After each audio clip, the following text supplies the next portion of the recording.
আমাদের 90টা মাজার ভাঙছে। এগুলো আমার হিসাবের ভিতরে, সবগুলো আবার ল্যাপটপে রাখার চেষ্টা করছি, কারণ এক মাঘে শীত যায় না। হুসাইনি কাফেলা জেগে যখন মাঠে নেমে যাবে, পালাইবার সুযোগ পাবে না। সিন্নি খাইলেন কার দ্বারা? মোল্লা ছিলেন না। এই মাজারগুলো কি ইহুদিরা ভেঙেছে? কথা বলুন। খ্রিস্টানরা ভেঙেছে?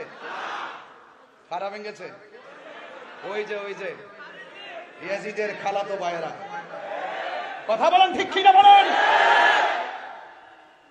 মাইজভান্ডার দরবার থেকে দার্থহীন কণ্ঠে বলতে চাই, এই দরবারের আশেকরা যদি বাংলাদেশের যে কোনো মাঠে চ্যালেঞ্জ, মাঠে জায়গা দিতে পারবে না।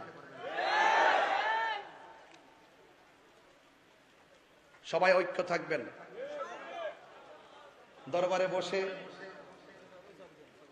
আওলাদে পাক মহোদয়দের জবান থেকে বারবার শুনেছি, ইনারা বলেছেন যে আহলে সুন্নাত ওয়াল জামাতকে এগিয়ে নিতে গেলে হিংসা বিদ্বেষ পরিত্যাগ করতে হবে। ঘরে মোট 3 বার বলেছেন। এই কথাটা আমি শুনেছি। এই বর্তমান সময়ে এই কয়েকটা জিনিস পরিত্যাগ করা খুবই জরুরি।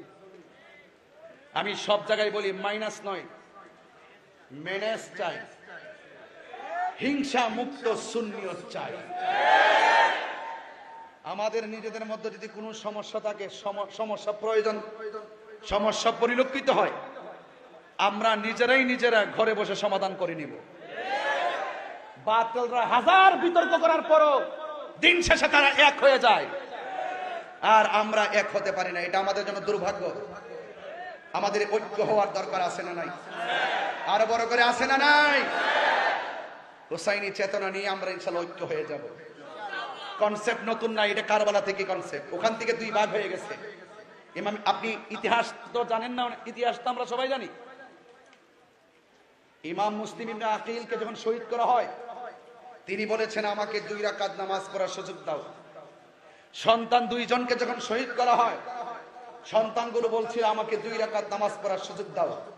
আপনি খবর নিয়ে দেখেন, ইমামে আলী মুকাম ইমামে হুসাইন রাদিয়াল্লাহু তাআলা আনহুকে যখন গলা মুবারকের মধ্যে ছুরি চালানো হয়েছিল, ঠিক ওই মুহূর্তে তিনি অসংখ্য বল্লম তীরের আঘাত নিয়ে বলেছিলেন আমাকে 2 রাকাত নামাজ পড়ার সুযোগ দাও। কেন বলেছিলেন?